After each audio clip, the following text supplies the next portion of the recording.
আল্লাহ রাব্বুল আলামিনের হাজারো শুকরিয়া আদায় করছে জালেম ফ্যাসিস্ট শেখ হাসিনা কর্তৃক তৈরি করা ভয়ঙ্কর জনপদ থেকে আল্লাহ আমাদেরকে উদ্ধার করেছেন।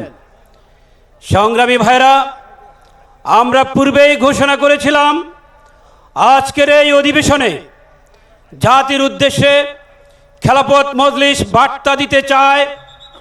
আমরা বলতে চাই, এমন একটি নতুন বাংলাদেশ আমরা গড়তে চাই, যেই বাংলাদেশে বাস্তবিক অর্থে কোনো বৈষম্য থাকবে না, যেই বাংলাদেশে বৈষম্যমূলক কোনো আইনও থাকবে না, বৈষম্যমূলক কোনো নিয়োগও থাকবে না, রাজনীতিবিহীন রাজনীতির কোনো চর্চা থাকবে না।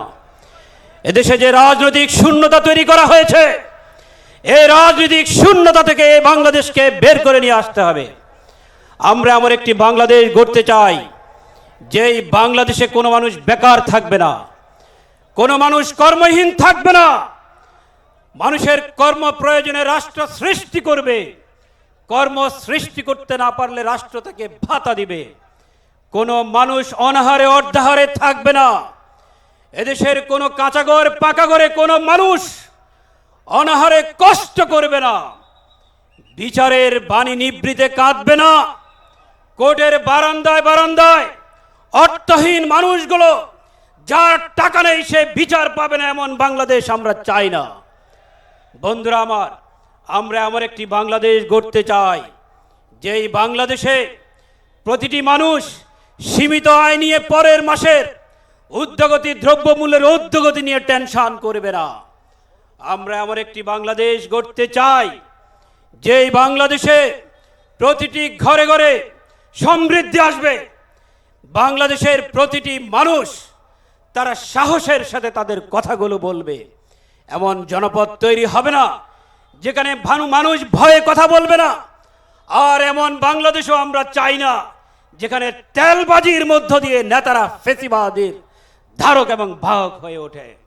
বন্ধুরা আমার, আমরা এমন একটি বাংলাদেশ গড়তে চাই, যেই বাংলাদেশে অর্থনীতির জাতাকলে মানুষ পিষ্ট হবে না, যেখানে অর্থনীতির মারপেচের মধ্য দিয়ে মানুষের ক্রয় ক্ষমতাকে নিঃশেষ করে দেওয়া হয়। আমরা এমন একটি বাংলাদেশ গড়তে চাই, যেখানে মানুষ তাদের সীমিত আয় নিয়েই সুখী থাকবে, খুশি থাকবে, সমৃদ্ধ থাকবে। এমন একটি বাজার গড়ে উঠবে যেখানে কৃষক তার উপযুক্ত মূল্য পাবে। ওই সিন্ডিকেটেড ব্যবসা এবং বাণিজ্যের মধ্য দিয়ে কিছু লোক কোনাকুনি পথে বড় লোক হবে, আর অধিকাংশ মানুষ দারিদ্র সীমার নিচে বাস করবে। এমন বাংলাদেশ হতে দেওয়া হবে না। বন্ধুরা আমার, খেলাফত মজলিস ওই খেলাফত ব্যবস্থার কথাই বলে। যে ভাষাই বলুন না কেন, কল্যাণ রাষ্ট্রের কথা বলুন, ইসলামী রাষ্ট্রের কথা বলুন, সমৃদ্ধ বাংলাদেশের কথা বলুন, যেই বাংলাদেশের কথাই বলুন, আমরা সেই বাংলাদেশই করতে চাই। এর জন্য জাতীয় ঐক্য দরকার। আজকে নেতৃবৃন্দ বক্তব্য রেখেছেন, বক্তব্য রাখবেন। একটা কথাই আমরা বলতে চাই, আমরা কাঁধে কাঁধ মিলিয়ে ঐক্যবদ্ধ বাংলাদেশ গড়ার জন্য কাজ করে যাব ইনশাআল্লাহ। আল্লাহ আমাদেরকে কবুল করুন। ওয়া আখির দাওয়ানা আনিল হামদুলিল্লাহি রাব্বিল আলামিন।